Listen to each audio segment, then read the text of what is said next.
呢一期嘅深淵策劃就係我請渣渣輝送句話俾你。你老母臭大你咁辛苦，你蠢得咁緊要就咪去鬼做人啦！今期事嘅深淵，你係點設計到咁核突㗎？你知唔知我琴日牛日啊？我牛日開直播，我抽月卡，我幫啲粉絲打呢個深淵，我打咗3個鐘頭，你知唔知我呢3個鐘頭我點過㗎？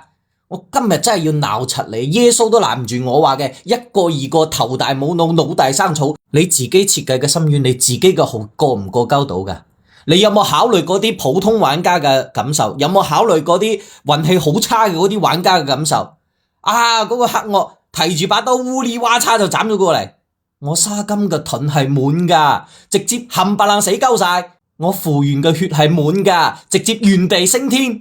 你說你數值膨脹我也就認了，你把陣容鎖那麼死是幾個意思？我們往期做深淵攻略對吧，推薦陣容什麼時候少過10個？可是現在呢，東拼拼西湊湊，勉勉強強就這麼6個推薦陣容，上半大黑塔黃泉周日警員，下半流銀飛霄萬敵頂多再加個2命龍丹，下半看似攻擊欲望很高，利好反擊隊，但是雲裡沒有1命的知更鳥是根本打不動，有1命知更鳥也很吃運氣跟操作。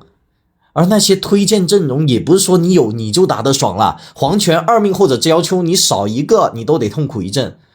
警員周日練度低一點，斬殺線差一點你也得原地爆炸，下半飛霄沒有知更鳥1命也得死磨硬磨，可以說是一點遊戲體驗都沒有。除咗策劃之外，仲有嗰幾個無良博主，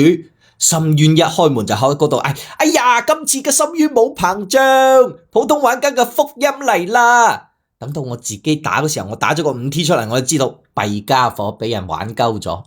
我一向認為博主，一個博主，你說深淵水溫高，你可以打完自己的號，你覺得難你就說，這個沒有關係。因為觀眾看完你的視頻自己去打的時候打不過了，那就是你對，打過了他會很開心，覺得是自己的養成是 OK 的，自己的抽卡規劃是 OK 了，他就收穫了良好的遊戲體驗。但是你要說深淵沒膨脹，水溫沒升高，你至少得像我一樣幫10個8個粉絲打號，拿不同的賬號去好好的體會一下這期深淵的水溫，你再他媽來發聲。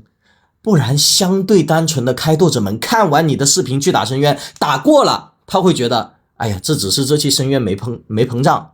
他就缺乏了成就感。萬一沒打過，那就是天都塌了，他會誤以為是自己的養成，自己的抽卡規劃有問題，你知道嗎？他的遊戲體驗就斷崖式下降。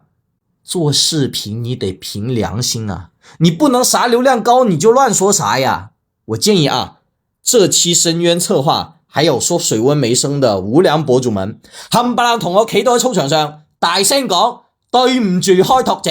開拓者聽唔到你就繼續講，再聽唔到你就再繼續講，講到開拓者聽到為止。